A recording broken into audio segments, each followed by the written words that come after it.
Mayor Arya രാജേന്ദ്രന്റെ ഒരു Facebook കുറിപ്പാണ്. സ്വന്തമായി ഒരു വീട് ഇതുവരെ ഇല്ലാത്ത ആര്യ രാജേന്ദ്രൻ കഴിഞ്ഞ ദിവസം തലസ്ഥാനത്തെ ഫോർട്ടിന് സമീപമുള്ള സീതാലക്ഷ്മി അമ്മയ്ക്ക് വീട് വയ്ക്കുന്നതിന്റെ ദൃശ്യങ്ങൾ പുറത്തു വന്നിരുന്നു. ആ ദൃശ്യം കണ്ടതോടെ പലർക്കും വല്ലാത്ത ചൊറിച്ചിലാണ്. അവർക്ക് എല്ലാവർക്കും കൂടി മനസ്സിലാക്കാൻ വേണ്ടി ഒരു പോസ്റ്റാണ് ആര്യ സോഷ്യൽ മീഡിയയിൽ കുറിച്ചിരിക്കുന്നത്.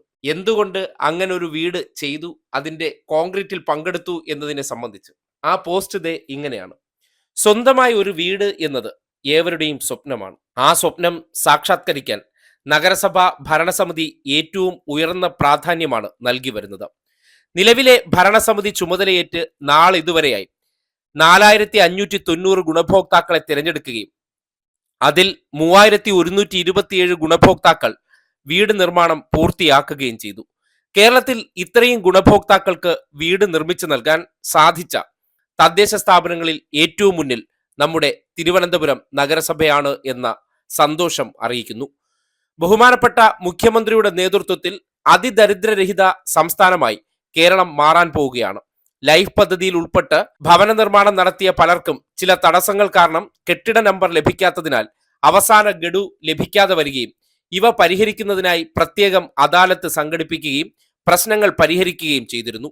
ഭവന നിർമ്മാണം പൂർത്തിയാക്കാൻ ബുദ്ധിമുട്ടുള്ള പലതരം വിഷയങ്ങൾ ശ്രദ്ധയിൽപ്പെട്ടതനുസരിച്ചാണ് ആവശ്യമായ സഹായം ചെയ്തു നൽകിയിരുന്നു. അത്തരത്തിൽ ശ്രദ്ധയിൽപ്പെട്ട ഒരു വിഷയമാണ് സീതാലക്ഷ്മി അമ്മയുടേത്.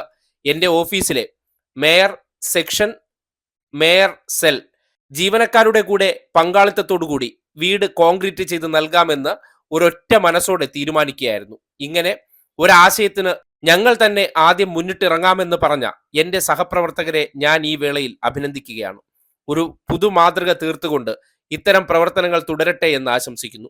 ഇന്ന് രാവിലെ ഞങ്ങൾ ഏവരും കോൺക്രീറ്റിനായി എത്തുകയും 11:30 പ്രവൃത്തി പൂർത്തിയാക്കുകയും ചെയ്തു. ഭവന പദ്ധതിയിലെ തുടർന്നുള്ള നമ്മുടെ സഹായവും ഉപയോഗപ്പെടുത്തിക്കൊണ്ട് എത്രയും വേഗം ഈ വീടിന്റെ നിർമ്മാണം പൂർത്തീകരിക്കാൻ സാധിക്കുമെന്ന് പ്രതീക്ഷിക്കുന്നു. നമ്മുടെ നഗരത്തിൽ ഇനിയും ഇത്തരത്തിൽ ആനുകൂല്യങ്ങൾ ലഭിച്ചതിന് ശേഷം പല കാരണങ്ങളാൽ ഗൃഹനിർമ്മാണം പൂർത്തിയാക്കാൻ കഴിയാത്തവർ ഉണ്ടെന്ന് മനസ്സിലാക്കുന്നു. നഗരത്തിലെ ഒരാൾക്ക് പോലും കിടന്നുറങ്ങാൻ സ്വന്തമായി വീടില്ലാതിരിക്കാൻ പാടില്ല. സഹായം ആവശ്യമുള്ള ഗുണഭോക്താക്കൾ, സഹായിക്കാൻ മനസ്സുള്ള സന്നദ്ധ പ്രവർത്തകർ, നിർമ്മാണ സാമഗ്രികൾ സംഭാവന നൽകാൻ താല്പര്യമുള്ളവർ, നഗരസഭയുമായി ബന്ധപ്പെട്ടവർ, സംഭാവന നൽകാൻ താല്പര്യമുള്ളവർ 94473777477, ഒരിക്കൽ കൂടി 94473777477 എന്ന നമ്പറിലേക്ക് ബന്ധപ്പെടാവുന്നതാണ്. ഈ ജനക്ഷേമ പ്രവർത്തനങ്ങൾ ചർച്ച ചെയ്യപ്പെടട്ടെ, തുടരും. സ്വന്തം ആര്യ രാജേന്ദ്രൻ. ഇതാണ് സോഷ്യൽ മീഡിയയിൽ പങ്കുവച്ചിട്ടുള്ള കുറിപ്പ്.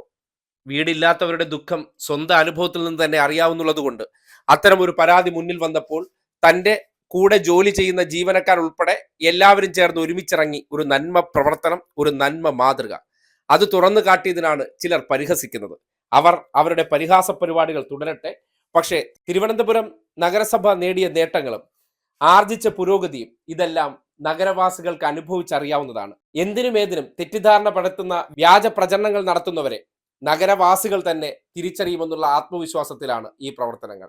ഇത്തരം നന്മ പ്രവർത്തനങ്ങൾ തന്നെയാണ് രാഷ്ട്രീയക്കാരിൽ നിന്നും സർക്കാർ ഉദ്യോഗസ്ഥരിൽ നിന്നും ജനം ആഗ്രഹിക്കുന്നത്. അത് മുന്നിൽ നിന്ന് നിർവഹിച്ച് മേയർ ആര്യ രാജേന്ദ്രൻ മാതൃക കാട്ടി എന്നുള്ളതാണ് കഴിഞ്ഞ ദിവസം തിരുവനന്തപുരത്തെ ഫോർട്ട് നഗരത്തിലെ സീതാലക്ഷ്മി അമ്മയുടെ ആ വീട് എന്ന് പറയേണ്ടി വരികയാണ്.